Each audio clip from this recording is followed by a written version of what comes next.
안녕하세요. 저는 간섭 많은 시누이 때문에 이혼을 해버린 이혼녀입니다. 다들 이혼까지를 결혼의 끝이라고 보고서 결혼하는 사람 없을 거라고 생각을 해요. 그래서 다들 어디까지 참고 살 수 있는지가 좀 궁금합니다. 저도 남들이 참는 만큼 저도 버티고 살아야 하는 건지, 남들은 어떤 이유로 지옥 같은 결혼 생활을 견디면서 살고 있는지도 궁금해요. 저는 인사말에 말씀드렸다시피 간섭 때문에 이혼을 선택한 경우입니다. 제 주변에서 종종 간섭, 그까짓것 결혼을 하면 당연히 감수해야 할 부분이라고, 그런 것도 모르고 결혼을 했냐는 말을 하는 어른들이 있어요. 저는 솔직히 결혼이 뭔지 잘 모르고 결혼한 거 맞습니다. 그래서 제가 뭘 배우고 익혀서 결혼을 해야 했던 건지도 잘 몰랐어요. 간섭을 참으려고 결혼한 게 아니라 저는 행복한 미래를 꿈꾸기 위해서 결혼을 한 거거든요. 행복하려면 고통 정도는 감내할 수 있겠죠. 그런데 정작 고통 때문에 행복 느낄 여력이 전혀 없어져 버리면요? 이건 뭔가 잘못됐다고 봐도 되는 거 아닌가요? 간섭이란 건 친가족한테 들어도 스트레스가 되는데 처음부터 경계심을 갖고 마주해야 되는 시댁에서 간섭이 오잖아요? 그거 그야말로 천인공노할 일과도 같습니다. 저만 이런 거 아니라고 봐요. 제게는 가족 관계가 아주 화목한 집에서 자란 남편이 있는데요. 한 사람을 만나기 전에 그 집안의 분위기를 잘 파악하라는 말이 도는 것도 그만큼 집안 배경이 한 사람이 성장하는 과정에서 아주 치명적인 영향을 준다는 거잖아요. 그래서 저도 저와 결혼할 남자는 집안이 가정적이고 화목했으면 좋겠다고 생각을 했었어요. 그런데 결혼 인사를 가서 처음 마주한 시댁은 삭막한 저희 집안보다 너무 따뜻하고 웃음이 많은 곳이더라고요. 부모는 부모라서 자식을 위하고 자식은 자식이라서 부모를 위하는 성인군자 같은 집안을 저는 남편 덕에 처음 보게 되었습니다. 시부모를 처음 만난 자리에서는 신우가 없었어요. 단란하게 넷이서 식사를 하면서 남편이 어떻게 자라왔는지, 얼마나 정이 가득한 집안인지를 듣는 시간을 가졌었습니다. 우리 딸이랑 아들은 나이 차이가 많이 나서 싸우고 말고 할 것도 없었어요. 이미 우리 딸이 동생을 자기 조카 보듯 아들 보듯 그렇게 나 대신 키웠는데 누나가 그렇게 헌신해주니 아들도 알아서 누나한테 잘하고 그렇게 컸어요. 나랑 우리 바깥 양반은 아무것도 한 게 없었을 정도라니까. 애들이 알아서 잘 커주니 얼마나 고마운지 몰라요. 지금도 남매끼리 우애가 깊어서 어디 가서 이런 소리 자랑하면 다들 놀라더라고. 여자 남자 형제는 다 큰 성인이 되면 서로 얼굴도 잘 안 보고 산다고 하던데, 그런 집안에 비하면 우리 집안이 유별나긴 해요. 그래도 피를 나눈 혈육인데 서로 안 보고 살면 얼마나 아쉬운 일이겠어요. 당연하지. 같이 자란 가족인데 안 보고 살면 되나? 더군다나 누나가 나한테 좀 특별한 사람이야? 물론 나랑 누나를 이렇게 잘 키워준 부모님 덕분이 크긴 하지만 어쨌든 우리처럼 이렇게 사이좋은 가정도 드물더라고. 이래서 집의 어른들이 자식들한테 본보기가 잘 되어야 하나 봐. 우리 엄마 아빠처럼. 남편한테는 남편보다 나이 9살 많은 누나가 하나 있습니다. 그러니까 저한테는 신우인 거죠. 시부모 말로는 신우가 평소 남편을 키우다시피 자랐다고 합니다. 실제 남편은 시부모의 사랑보다 신우의 사랑을 더 크게 느꼈다고 했어요. 초등학교 때까지만 해도 다들 부모님 찾을 때 남편이 신우를 찾으며 신우에게 학교 행사 참여를 원했다고 했고, 사춘기 땐 자기 부모랑은 말을 안 섞어도 신우만큼은 남편의 해결사 같은 존재였다고 했습니다. 신우가 거의 제2의 엄마라고 해도 될 정도였다고 하네요. 그리고 듣자 하니 남편 생일마다 신우가 아주 통 크게 선물하기까지 했더라고요.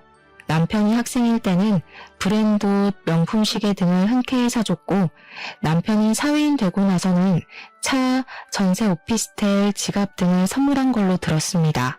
남편은 신우랑 나이 차이가 있다 보니까 학생 때 용돈이 없어 본 적이 없었대요. 자기 또래들이 한 달에 5만 원 받을 때 자기는 2배 이상을 받는 입장에 있다고 합니다. 남편도 신우가 주는 마음을 알아서 늘 자기 누나한테 감사하며 살고 있다고 저랑 연애할 때 얘기한 적이 있었어요. 그렇게 시댁에서 가장 어화둥둥 소중하게 키워준 자식 제 남편이었습니다. 솔직히 너무 좋아 보였습니다. 부럽기도 했어요. 저는 형제자매가 없었음에도 불구하고 부모님이 맞벌이라서 저 혼자 집에 있는 경우가 더 많았거든요. 시부모는 남편이 사랑으로 키운 만큼 제게도 다정한 태도를 보여주셨습니다. 그래서 인사하러 간 자리에서 저도 모르게 제 있는 그대로의 모습을 많이 보이기도 했어요. 제가 남편 앞에서도 저의 내숭기 없는 모습을 저절로 드러내곤 했는데 이런 다복한 가정에서 자란 남편의 곁이 아무래도 제게 편안함을 주었다는 걸 깨닫기도 한 날이었습니다. 남편이 집안을 보고 나니 남편과의 결혼은 더 이상 고민할 게 없는 문제가 되었어요. 우리는 상견례까지 걱정 없이 진행이 되었고 아주 만족스러운 식을 올렸습니다. 그때까지만 해도 신우의 존재는 제게 그저 하나 있는 형님 그 이상도 이하도 아니었어요. 하지만 신우와의 문제는 결혼을 하고 나서부터 터졌다는 거죠. 남편과 저는 서로에 대한 마음의 크기가 눈에 보이는 케이스였는데요. 초반에는 남편이 저를 좀 더 많이 좋아하는 게 티가 났었습니다. 저희가 결혼을 허락받을 때만 해도 시부모는 자기 아들이 좋다고 하는 사람에게 장가를 보낼 생각이었다고 저를 좋아해 주셨고 신우는 얼굴을 잘 못 본 것도 있었지만 당시 크게 두드러지는 반응은 없었습니다. 이제 와서 다시 생각해보면 신우가 무반응이었던 이유는 자기 동생과 갈등을 만들고 싶지 않아서 자기 동생의 뜻을 거스르지 못했던 것 같네요. 어쨌든 남편은 제게 푹 빠진 후로 점차 시댁을 소홀히 하기 시작했었어요. 그건 결혼을 하고 신혼 때에 좀 심했습니다. 아무리 개성시대가 되었다고 하지만 그래도 시댁 사람들 생일은 챙겨야 하잖아요. 그런데 남편은 저랑 놀러갈 생각만 하면서 대책 없이 자꾸 비행기 티켓을 끊었어요. 시부모는 그저 남편이 원 없이 하는 대로 내버려두는 타입이었던지라 자기들 신경 쓰지 말고 우리 부부끼리 잘만 살아달라는 입장이셨어요. 그러나 신우는 달랐죠. 당시에는 신우와 시부모는 확연히 다른 존재라는 걸 눈치 못 챘던 게 제가 한 수 부족했던 면이 아니었나 후회가 됩니다. 어쨌든 한 번은 신우 생일이 다가온 시점이었는데 남편이 뜬금없이 일본 여행 가려고 표를 끊었다길래 당황했었거든요. 제가 신우 생일을 언급하니까 아예 신우 생일을 망각하기까지 했더라니까요. 그러면서 하는 소리는 제가 들어도 좀 서운한 말이었습니다. 뭘 누나까지 챙겨. 내가 알아서 돈 붙여주면 돼. 누나 원래 낯간지럽게 기념일 챙기는 거 안 좋아하거든. 내 돈 지금 자기한테 쓰는 걸로도 모자라. 배우자 생겼는데 다 큰 누나 챙길 여력이 어딨겠냐? 나 이미 누나한테 생일 선물 안 준 지 오래됐는데. 남편은 신혼 때뿐만 아니라 저를 알게 된 후부터 점차 신우의 관심에 대응을 소홀히 하고 있었더라고요. 이건 저도 그날 물어 처음 알게 된 사실이었습니다. 신우한테 아낌없이 돈을 쓰던 남편은 저를 만난 후로 그 해픈 마인드를 제게 베풀기 시작했어요. 남편의 돈과 시간은 전부 제 몫이 되었다는 거죠. 사실 이때만 해도 저는 그게 당연하다고 생각했습니다.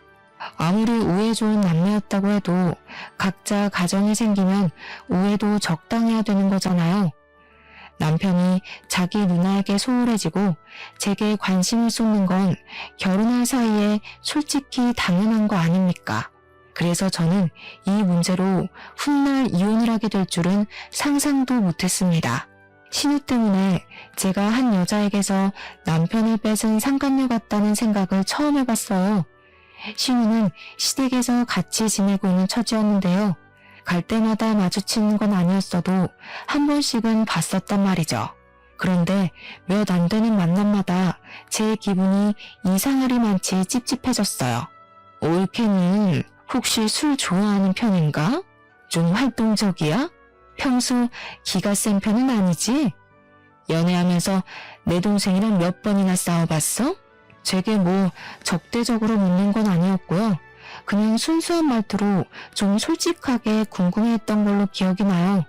신우의 직설적인 질문이 좀 얼떨떨하긴 했지만 대답 못할 것도 없어서 저 또한 솔직하게 말을 했죠. 술 원래 안 좋아하고 집에서 노는 걸 즐기고 기세다는 말은 살면서 한 번도 못 들어봤고 남편이랑은 다툰 적이 없다고요. 그랬더니 신우가 방긋 웃으면서 제게 착하다고 말했었습니다. 저도 나이가 30대였는데 누가 머리를 쓰다듬으니까 기분이 오묘하더라고요. 다 늙은 나이에 이게 칭찬받을 일인지도 모르겠고 오히려 뭔가 검사받은 느낌이 들어 좀 별로였어요. 하지만 그 정도까지만 제 신경을 조금씩 긁었지 더 과감하게 선을 넘는 짓은 안 하더군요. 시댁에서 마주칠 때마다 남편과의 관계를 묻길래 솔직히 선을 넘어도 진작 넘겠구나 예측했었거든요. 어쨌든 그 뒤로 신우는 제게 착하다는 말을 입에 달고 살았습니다. 처음에는 저를 좋게 봐주시는구나 싶어서 그런 가벼운 칭찬도 감사하기만 했는데 반복적으로 듣다 보니까 이게 칭찬보다는 생활 비슷하게 들리더라고요.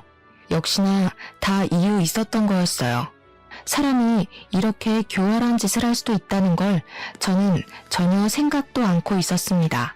당장 생각나는 사건의 시작을 떠올려 보니 제가 모처럼 출근을 안 하고 쉬고 있는 날이 기억나네요. 그날은 아침부터 갑자기 신우가 들이닥쳤는데요. 제가 그때 아직 자고 있던 중이었습니다. 남편도 제가 쉬는 날인 걸 알고 있었고 쉬는 날에는 제가 늦잠 자는 걸 좋아한다는 것도 알고 있었어요. 그런데 여행 가는 경우 아니면 쉬는 날엔 제게 일찍 전화하지도 않던 남편이 갑자기 저를 깨우더라고요. 그러면서 하는 말은 신우가 찾아왔으니까 인사를 하라는 말이었습니다. 뭔 신우? 당시 제가 잠결에 들은 말이라 그저 꿈을 꾸는 줄만 알았어요. 하지만 신우가 곧 찬바람을 묻히고 온 옷차림 그대로 우리 안방까지 들이닥쳐서는 커튼을 치는 바람에 제가 눈살을 찌푸리며 일어나게 되었어요. 옳게 해가 중천에 떴어. 애도 아니고 아직까지 뒹굴고 있으면 어떡해? 새댁이 됐으면 새댁답게 쉬는 날 남편 밥도 일찍 챙겨주고 집안 정리도 좀 하고 그래야지.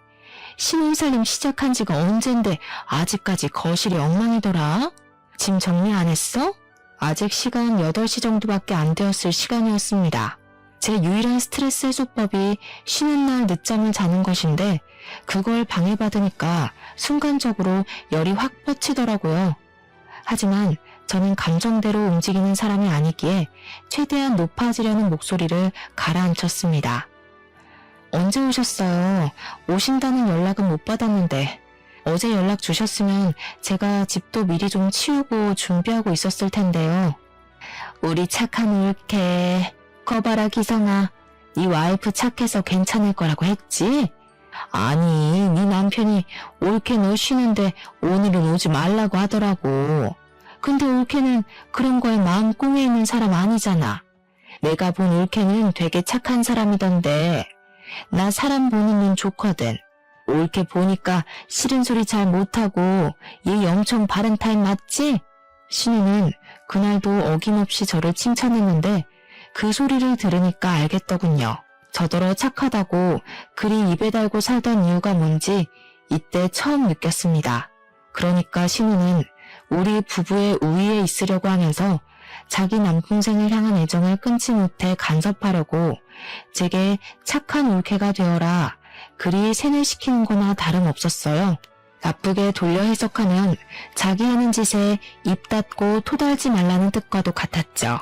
물론 그것이 제 신경을 긁긴 했어도 분위기를 뒤집어 엎을 만큼 자극적인 건 아니라서 무시하고 넘겼습니다. 우선은 남편이 저질러 놓은 판을 해결해야 했어요. 제게 상의도 안 하고 신우를 집에 들인 남편에게 무척 화가 났지만 그건 눈앞에 닥친 상황을 끝낸 다음에 논하기로 하고 미뤄야 했습니다. 우리 집에 온 시댁 식구부터 대접을 해드려야 할 것 같아서 겨우 씻고 나왔는데 신우가 먼저 나서서 뚝딱뚝딱 아침을 준비하고 있더라고요. 그러더니 제가 씻고 나온 걸 알고는 저한테 이거 어디 있냐 저거 어디 있냐 질문을 많이도 했습니다. 조금만 찾아보면 어렵지 않은 곳에 다 있는데도 신우는 눈앞에 가위마저 어딨냐고 제게 꼬치꼬치 말을 걸었어요. 아유 안 되겠다. 내 집 아니라서 뭘 못하겠네. 집주인이 아침 준비 좀 해야겠어. 괜히 살림 주인 대신 나섰다가 올케한테 미움받으면 안 되니까. 나는 저기 물러나 있을게. 참, 내가 꽃게 사왔거든? 기성이가 꽃게탕 좋아하잖아. 이참에 올케 요리 실력도 좀 볼까? 아, 농담이니까 긴장하지는 말고.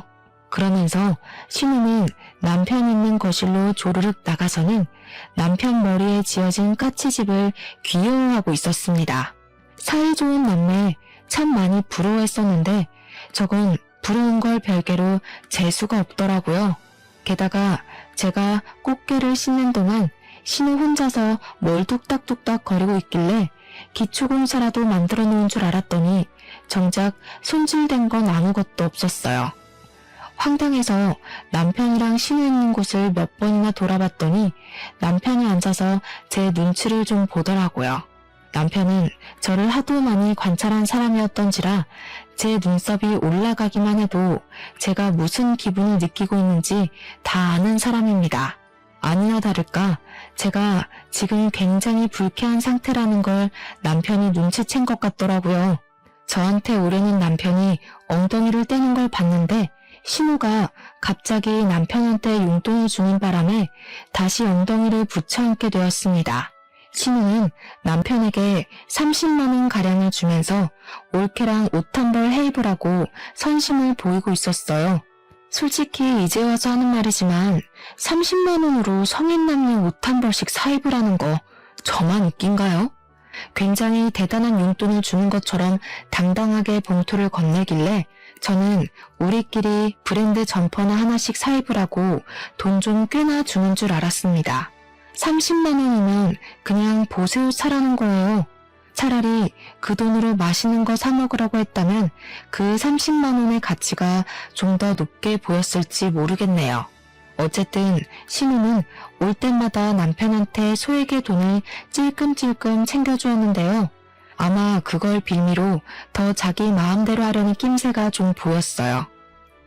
자기가 돈을 주는 물주이니까 알아서 굽신거리라든지 자기가 우리 부부에게 투자를 해주고 있으니 참견할 만한 자격이 있다는 식이던지 말입니다. 그리고 신우는 돈을 줄 때 항상 제가 듣는 곳에서 말은 올케랑 같이 써 했지만 정작 뒤이어 붙이는 말들을 들으면 결국 그 돈은 전부 자기 동생한테 바치는 뇌물 같은 거였어요. 너 지난번에 차 수리해야 된다고 하지 않았어? 차 유지비가 돈 많이 들잖아. 거기 보탰어. 아니면 이번에 남자 신발 좋은 거 많이 나왔더라. 이참에 하나 사던지. 이런 식으로 남편 혼자서만 돈을 쓰도록 그 목적을 만들어주면서 용돈을 건넸습니다. 저야 뭐 더럽고 치사해서 그 돈이 욕심났던 적은 딱히 없었는데 신우의 은근한 여우짓이 눈앞에 보이니까 이게 스트레스가 되더라고요. 그 뒤로도 신우는 계속 우리 집을 출석하듯 찾아왔습니다. 남편은 처음엔 제 눈치를 보다가도 나중에는 당연하다는 듯 신우를 받아들였어요. 어떤 날에는 제가 집에 없는데도 남편이랑 신우 둘이서 우리 신혼집을 떡하니 차지해 영화를 보고 있는 게 아니겠어요? 그건 좀 아닌 것 같아서 신우가 집으로 돌아가고 남편한테 신우 문제에 대해서 얘기를 꺼낸 적 있었는데요. 솔직히 형님, 지금 선 넘고 있는 거야. 여보 잘 좀 생각해. 여기 당신 가족집 아니고 나랑 둘이 사는 신혼집이야. 내가 없는데 둘이 들어앉아서 시시덕거리고 있는 게 말이 돼? 야, 말이 좀 서운하다. 이 집 우리 누나가 해준 거 잊었어? 그리고 누나가 우리 같이 좋은 거 먹으러 가라고 또 용돈 주고 갔어. 요즘처럼 개인주의 세상에 이만큼이나 옳게 챙기는 신우이가 어딨냐? 배가 불러도 단단히 불렀구먼. 너 진짜 복 받은 줄 알아야 돼. 내 친구 어떻게 사는지 보여줘? 남편이 지금 돌아가는 상황에 대해서 몰라도 너무 모르고 있는 게 눈에 보이더군요. 신우가 제게 미치는 정신적 요인은 전혀 눈치채질 못했고 그저 돈을 주는데 뭐가 문제냐는 식으로 눈만 씀뻑거릴 뿐이었습니다. 저더러 삐뚤게 생각하지 말라고 설득까지 하더라니까요. 물론 저희 신혼집 신우가 해준 거 맞습니다. 그런데 신혼집도 신혼집 나름 아닌가요? 다 썩어가는 빌라 하나를 매매도 아니고 전세로 덜컥 해준 거예요. 고작 이 정도로 콧대를 엄청 세우는데 제가 이걸 고마워해야 되는 건지도 솔직히 모르겠더라고요. 이렇게 선물 받았다 말하기 민망한 빌라일 줄 알았으면 신우가 집 해준다고 집은 신경 쓰지 말라던 남편을 멱살 잡고서라도 말렸을 겁니다. 그리고 남편이 말하는 용돈 말인데요. 물론 신우가 30만 원씩 남편에게 용돈을 주는 것 자체만으로는 문제될 게 없죠. 그런데 그걸 빌미로 판 벌리고 간섭하는 영역이 너무 크다는 게 스트레스인 겁니다. 남편에게 말해도 통하질 않으니 제 속만 타들어갔고 한편으로는 제가 정말 너무 꼬아서 생각하는 건가 싶기도 했어요. 하지만 신우가 드디어 선을 넘는 행동을 보이게 되었는데요. 우리 집을 들이닥치며 사생활을 관여하기 시작하더니 이제는 우리 부부 사이의 은밀한 영역까지도 관심을 가지더라고요. 너희들 궁합은 잘 맞니? 그런 거 안 맞으면 한쪽이 바람나. 아직은 피임해야 되는 거 알지? 내 동생 기반 좀 서면 애 낳는 게 좋을 것 같아. 너희 일주일에 몇 번 하니? 건강한 관계는 주에 한 번 하는 게 좋다던데. 내 동생 피곤할 테니까 달에 한 번으로 줄이자. 그렇잖아도 신우 행실에 작게 스트레스가 쌓여가고 있었는데 이런 사사로운 영역까지 신우의 간섭이 닿으니까 더 쉽게 예민해지더라고요. 그날 퇴근하고 온 남편한테 속에 응어리를 시시콜콜 풀었더니 남편도 신우가 너무 깊은 부분까지 간섭하니까 당황하긴 했나봐요. 제 말에 표정이 굳어지는 거 있죠? 그러면서 자기가 입장 표명을 확실히 해야겠다고 신우랑 당분간 연락을 끊겠다고 하더군요. 그래서 남편이 신우에게 난생 처음 따끔하고 단호하게 경고를 한 것 같았어요. 대충 그간의 사사로운 간섭에 대해서 멈춰달라고 했겠죠. 우리 일이니 우리가 알아서 하겠다. 뭐 그런 식으로 했겠죠. 뭐라고 했는지는 안 물어봐서 자세히 알지는 못합니다. 그러나 문제는 이제부터 하나둘씩 폭발하게 되었는데요. 한날 근무 중인데 자꾸 전화가 오길래 봤더니 신우한테서 온 거더라고요. 받을 수는 있었지만 잔소리할 게 뻔했기에 일부러 안 받았거든요. 그러니 전화가 수도 없이 울리더라고요. 집요함이 아주 독했습니다. 그렇게 제가 퇴근할 때까지 수백 통이 제 전화의 부재중으로 떴고 마지막엔 문자 하나가 딱 날라와 있더군요. 어디 딴 데로 새지 말고 집에 바로 기어 들어오라는 문구였죠. 그날은 귀가하기 전부터 이미 숨이 턱턱 막히더라고요. 저희 집에서 기다리고 있다는 뜻 아니겠습니까? 각오하고 집에 갔더니 남편은 없고 신우 혼자 집 안에 들어차 있더라고요. 제가 가방을 내려놓으면서 인사를 하자마자 신우가 저한테 성큼 다가와서는 썩은 미소를 보였습니다. 착하다 해줬더니 순여시가 따로 없었네. 너 때문에 나랑 내 동생 사이 틀어졌거든? 대체 내 동생한테 뭐라고 짓거렸냐? 용돈 주고 집안 살림 챙겨주고 끼니 신경 써주고 내가 그것밖엔 더 했어? 올케는 이런 호의를 무례라고 보는 이상한 정신을 갖고 있나 봐? 저 착한 적 없는데요. 형님이 착하다 그렇게 착각하신 거겠죠. 남편도 형님이 사사건건 간섭하는 거 불쾌하던데 모르셨나 봐요? 형님이 별 사생활까지 다 간섭질한다면서 징그럽답니다. 대체 얼마나 길을 늘려놨으면 남편이 이런 사사로운 감정까지도 말 못했을까요? 진짜 남매 맞아요? 상하관계 아니고 남의 집에 혼자 들어앉아 있는 것도 화가 났던지라 저는 더 필터링 없이 말을 깠습니다. 그러니까 신우가 부들부들 떨더니 이 악물고서 제 기싸대기를 날리더라고요. 꼴에 나이 먹고 힘만큼은 제대로 길러놨나 봐요. 제가 바로 중심 잃고 넘어져 버렸잖아요. 내 동생한테 어울리지도 않는 년을 군말 없이 내버려뒀더니 뭐라고? 네가 우리 남매 사이를 얼마나 한다고 지적질이야? 이 잡년아. 기가 차서 말도 안 나온다. 너 내 동생이랑 갈라설 준비해라. 그러고 신우는 제 대꾸를 들을 생각도 없이 집을 쌩 나가버리더군요. 그럼 저는 신우에게 못 푼 화를 그날 퇴근하고 온 남편을 붙잡아 또 불같이 따졌습니다. 그러니 이제는 남편 말이 자기도 내 불평 들어주기 지친다고 짜증을 내는 게 아니겠습니까? 솔직히 나는 누나랑 문제없이 잘만 지냈잖아. 그럼 네가 이상한 거 아니야? 누나가 뭐 틀린 말 했어? 용돈 준 거 맞고 우리 맞벌이 하니까 끼니 신경 써주는 것도 고마운 거고 살림살이 신경 써야 될 마누라가 바깥을 놔두니까 누나가 대신해서 관리해주겠다는데 뭐가 그렇게 불만이야? 오히려 네가 누나한테 고맙다고 돈을 줘도 시원찮을 판이거든? 등신 같은 놈. 지 누나 치마폭에 가려서 앞 못 보는 줄도 모르네. 다 큰 새끼가 누나한테 우쭈쭈 받는 걸 사이 좋은 거라고 생각하고. 진짜 우습다. 형제 자매 없는 게 이렇게 서러운 적은 또 처음이야. 있었다면 네가 이 잡치는 내 기분을 개미 똥만큼이라도 느껴봤겠지? 집안 화목한 거랑 애정 과잉은 다른 건데. 내가 널 잘못 봐도 한참을 잘못 봤다. 말 다 했냐? 누나가 너랑 갈라서라는 거 겨우 비니 맞춰서 달래놨더니 말 그딴 식으로밖에 못해? 내가 평소에도 너 때문에 누나 앞에서 얼마나 곤란한지 알아? 나한테 누나는 부모님이나 다름없는 존재라고 했잖아. 부모랑 다름없는 거지. 그게 진짜 부모님이냐?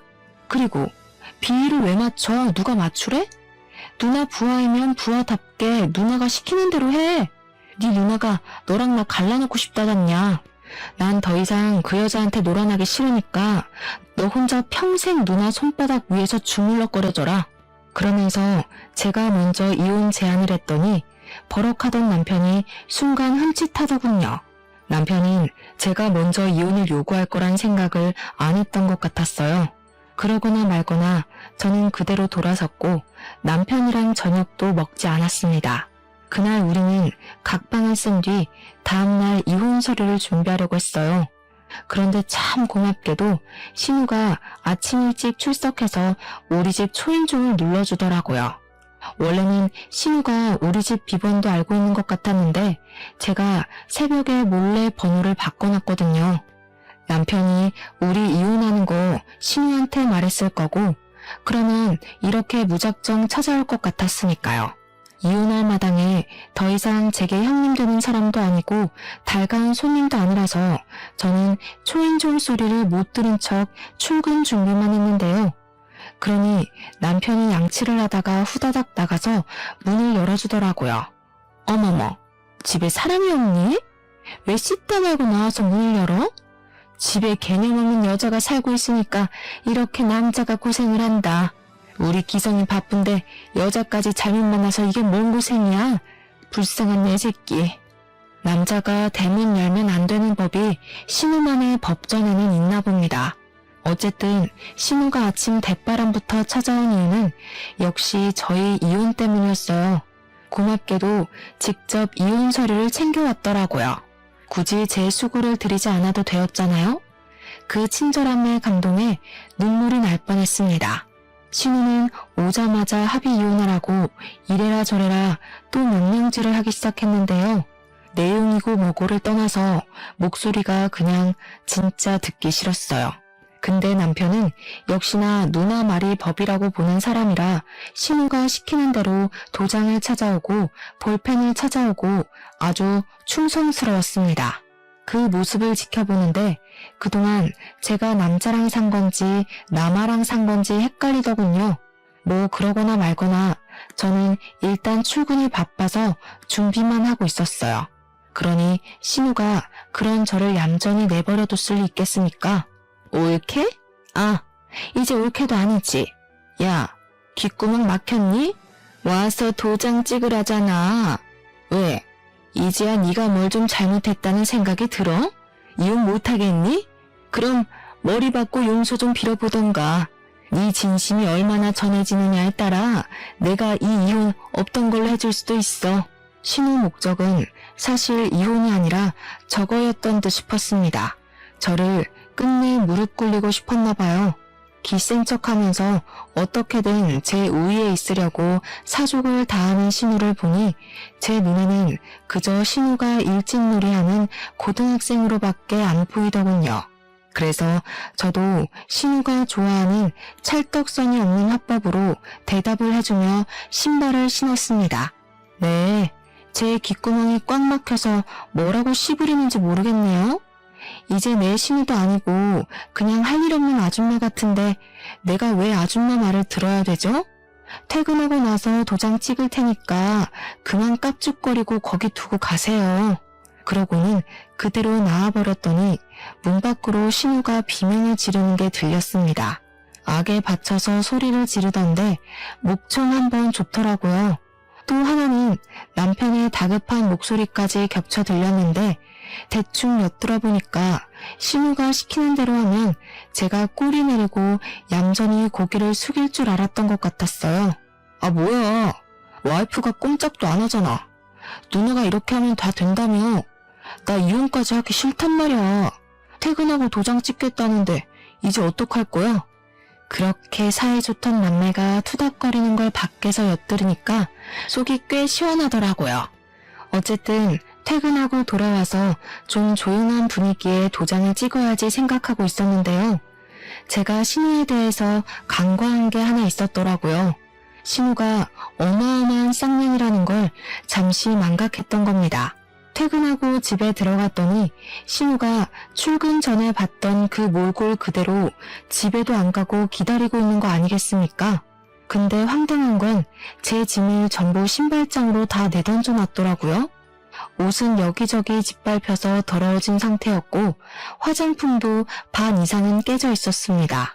신우는 제가 그 꼴을 보고 단단히 충격을 먹었을 거라고 생각했나 봐요. 저를 업신여기며 제 반응을 지켜보는 표정이 딱 그렇게 설명을 해주더라고요.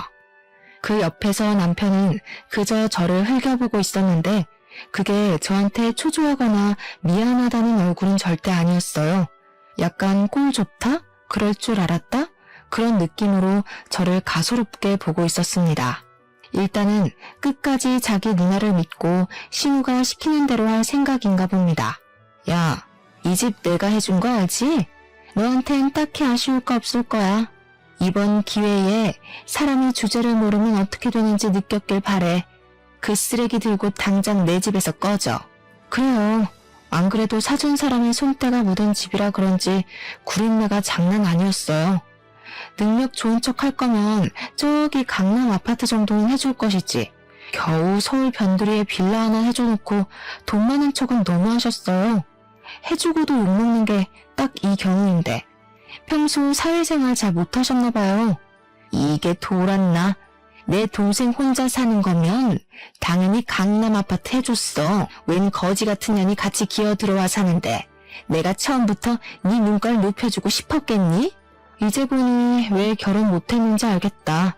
나이를 똥구멍으로 쳐먹었으니까 주변 남자들이 그쪽한테 미리 학을 뗀 거였네요. 아줌마 같은 사람을 노처녀가 히스테리 부린다고들 하죠. 오해 좋은 둘이서 노처녀 노총각으로 계속 끈끈하게 지내면 되겠어요. 남매가 계속 이렇게 지내면 고독사는 면할 거 아니에요? 좋은 거 맞나 모르겠네. 그때 신우가 분을 참지 못하게 제 뺨따구를 때렸습니다. 제가 이걸 딱 기다리고 있었어요. 손찌검이 한 대도 아니고 2대에 3대까지 이어졌을 때 저는 보기 좋게 쓰러지기까지 했습니다. 그리고 적당히 편집점을 잡고 난 뒤에 자리에서 일어났죠. 이럴 줄 알고 혹시나 해서 전날 새벽에 카메라 하나를 설치해놨는데 정말 다행이었어요. 괜히 카메라 값만 날리는 줄 알고 조마조마했거든요. 제가 알아보니까 결혼 파탄 사유에 시댁의 부당한 대우가 속해 있다면 그걸 유책 사유로 쳐서 소송권으로 이혼이 가능하다고 하더라고요. 하마터면 억울하게 합의 이혼해 줄 뻔했지 뭐예요? 오늘따라 왜 이렇게 질질 끊어물라. 지금 안 때렸으면 이혼 미룰 뻔했잖아요. 덕분에 카메라에 잘 담겼으니까 이젠 인간 대 인간으로 갑시다. 일방적으로 맞기만 하는 건 사실 제 타입 아니거든요. 저는 바로 신우 뺨을 날린 후 머리채를 잡고 잡아뜨렸습니다. 그리곤 그동안 간섭을 당할 때마다 휘두르고 싶었던 마음을 담아서 들고 있던 가방으로 마구마구 내리쳤어요. 그러자 놀란 남편이 와서 저를 확 밀어내더니 뭐 하는 짓이냐고 소리를 지르더군요. 이거 순 깡패 아니야? 야, 그래, 이혼하자 해. 내가 여자랑 살길 바랬지 어디 깡패냥 끼고 한 이불이나 덮을 수 있겠어? 진짜 소름 끼친다. 사람이 어떻게 적당선을 모르고 그렇게 깝죽거리냐? 야, 너 처가에서 그딴 식으로 배웠냐? 제 발로 제 앞에 찾아와준 남편을 보니 그 면상이 그날따라 더 못나 보이는 거 아니겠습니까? 꼴도 보기 싫어서 가방으로 얼굴을 날려버렸습니다. 우리 부모님이 너무 잘 가르친 거지. 대화로 안 통하는 새끼들은 이렇게 사랑의 매로 다뤄줘야 생각이란 걸 한다더라고. 너희들은 부모한테서 얼마나 좋은 양식을 얻어먹었길래 둘이 쌍으로 답이 없냐? 누가 남이 아니랄까봐 거지 같은 것도 매한가지다 참. 남편이 자기 맞은 게 억울한지 저한테 손을 올리려고 하던데 이미 그럴 거라 예상은 했거든요. 그래서 제가 먼저 들고 있던 가방으로 그 얼굴을 한 번 더 밀어버렸죠. 합의 같은 건 꿈도 꾸지 마. 나 정신적 손해배상까지 청구할 거야. 이 거지 같은 빌라도 위자료로 다 뱉어내야 될걸? 아줌마, 그렇게 돈으로 동생 조종 잘하더니 어디까지 동생 뒤 봐줄 수 있을지 한번 보여줘 봐요. 전세 빌라밖에 못해주는 졸부 재력 최대한 짜내봐야 될 거예요. 그렇게 저는 신혼집 같지도 않던 그 썩은 빌라를 나오게 되었습니다. 이미 쓰레기가 되어버린 제 짐도 그 집에 어울릴 것 같아서 그냥 기부를 하고 나왔어요. 그 집이 방음이 얼마나 안 되면 3층이었는데 제가 1층으로 내려갈 때까지도 신우가 고래고래 비명 지르는 게 다 들리더라고요. 어쨌든 저는 다음날 바로 변호사 만나서 증거될 만한 자료를 모두 제출했습니다.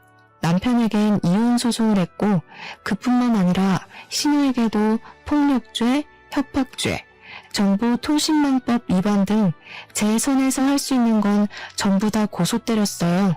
시댁의 가장은 신우였는데 남편 차도 할부로 사준 주제에 얼마 안 되는 돈으로 얼마나 자부심을 부릴 수 있을지 좀 궁금하긴 하더라고요.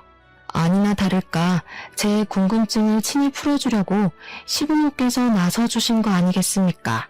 늘 남편 하고 싶은 대로 하고 살도록 손을 놓고 있었다는데 제가 보기엔 손을 놓았다기보단 전적으로 신우한테 남편 관리를 맡겨놓은 것 같았어요. 저희가 이혼을 한다고 했을 때도 신우만 난리를 부렸지 시부모 쪽에서는 별다른 반응이 없었거든요. 그런데 신우로 해결이 도루묵 나버리니까 시부모가 뒤늦게야 나설 모양이더라고요. 제가 결혼 생활 내내 본 적 없던 시부모의 실체를 이혼하고 나서야 알게 된 게 얼마나 다행인지 몰라요. 괜히 그 나물에 그 밥이라는 말이 나오는 게 아닌가 봐요. 신우랑 남편 같은 자식이 만들어지려면 그렇게 자원을 주는 부모가 있어야 가능했을 거잖아요. 어쩜 한부모 자식 하는 짓이 그리도 똑같은 건지. 한날 시부모가 제가 어디 살고 있는지 모르니까 제 근무지를 찾아왔나 보더라고요. 제가 퇴근해서 주차장을 갔을 때 아주 기가 막힌 장면을 봤어요. 다 끝난 줄 알았던 골칫거리가 눈앞에 또 재발하니 겨우 털어낼 스트레스마저 다시 들끓는 느낌이었습니다. 시부모가 윤쾌도 제 차를 찾아내 장난질을 해놨더라고요. 제 하얀색인데 아주 색깔별로 라카치를 예쁘게도 해놨지 뭡니까. 차에 그려진 낙서는 온통 돈에 눈이 멀어서 남편을 벌었네. 예우도 모르는 년, 이혼녀 꼴로 얼마나 잘 먹고 잘 사는지 보자 등등 자기 아들과 갈라선 것에 대한 원망이 한가득 적혀 있었습니다. 그리고 바퀴도 2개나 펑크 나 있었고요. 그걸 사진으로 다 찍으면서도 기가 차서 계속 웃음이 나왔어요. 주위에서 사람들이 저를 힐끗거렸었는데 저는 원래 주변 시선에 둔감한 편이라 딱히 쪽팔린 건 없었습니다. 다만 수리비가 꽤 나오겠다는 것과 당장 차를 못 타게 생겼다는 짜증이 확 치밀었죠. 당연히 수리비는 제가 감당할 생각 추호도 없었습니다. 다행히도 시부모가 멍청했기에 일은 쉽게 해결되었어요. 시부모가 며느리 마지막 배웅하는 길에 보너스라도 챙겨주고 싶었나 봐요. 이렇게 깜짝 범죄를 저질러 주시니 말이죠. 블랙박스에 고스란히 찍힌 증거물 때문에 경찰에 신고를 하더라도 경찰이 수고스럽게 범인을 찾을 필요도 없어서 더없이 좋은 선물이었습니다. 그 자리에서 신고는 신고대로 했고 저는 스프레이 냄새 가득 나는 차 안에서 시부모한테 전화를 걸어봤어요. 시부모가 저를 기다렸는지 제 전화를 받자마자 성량을 키우더라고요. 어디서 이런 속물에 찌든 애가 우리 집에 들어와서는 내 아들을 망쳐? 네가 감히 내 자식들한테 손을 댔다면서? 내 새끼들 나도 훈육 한번 해본 적이 없는 귀한 자식이야. 착고락선이 봤지? 당장 고소 취하 안 하면 그게 겨우 시작인 줄 알아야 될 거다. 네, 그러세요. 고소 취하는 안 할 생각이니까 더 해보시라고요. 제 차 생각보다 손 많이 보셨던데 똥 싸지르기만 할 줄 알지 치울 줄 몰라서 어떡해요? 저 방금 재물손괴죄로 신고하고 연락드리는 거예요.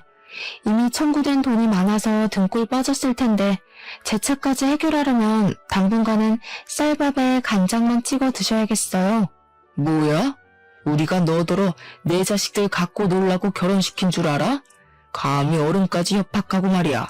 어디 신고해봐라. 우리라고 신고 못할 줄 아냐? 내 새끼들 건드린 죄값은 내가 평생 눈 감을 때까지 쫓아다니면서 치르게 할 거야. 그렇게 아끼는 자식들인데 발목을 더 붙잡으시면 어떡해요. 그러니까 생각을 하시고 일을 저질렀어야죠. 다 늙어서 유치하게 낙서가 뭡니까 낙서가. 제가 경찰한테 친히 그쪽 집 주소 알려줘서 곧 찾아갈 거예요. 옷 따뜻하게 입으시고 자식들 손잡고서 경찰 선생님들 따라가세요. 화목한 가정에서 다 같이 건강하게 자란 식구들인 줄 알았는데 이렇게 부작용이 있을 수도 있다는 건 정말 몰랐습니다. 결혼하기 전에 시댁 방문을 많이 해봤더라면 제가 결혼이란 실수를 안 저질렀겠죠? 시부모가 자식을 너무 과잉 사랑하는 게 문제이긴 했지만 한편으로는 그게 장점이기도 했었는데요. 시부모가 자식의 뜻을 너무 존중해주는 덕에 저희 결혼 생활에 관심을 놓고 있었잖아요. 신우한테 자신들의 권한을 다 위임해서 보고받고 있었는지는 모르겠다만 신우 한 사람이랑만 신랑이를 벌였던 건 불행 중 다행인 점이 아닌가 뒤늦게 그런 생각이 들었어요. 아무튼 저는 그 일이 있고 9개월이 지난 현재 일상생활을 완벽히 복구하였습니다. 제 인생에 결혼이 있긴 있었나 싶을 만큼 싱글의 삶을 너무 만족스럽게 살고 있어요.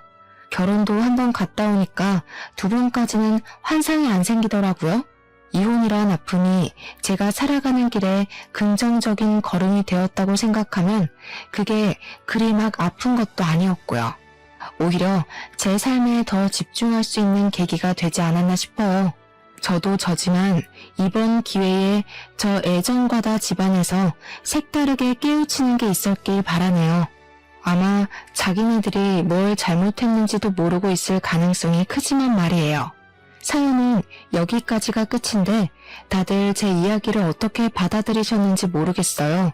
저는 그래도 금똥 정도는 밟았다고 생각하고 있습니다.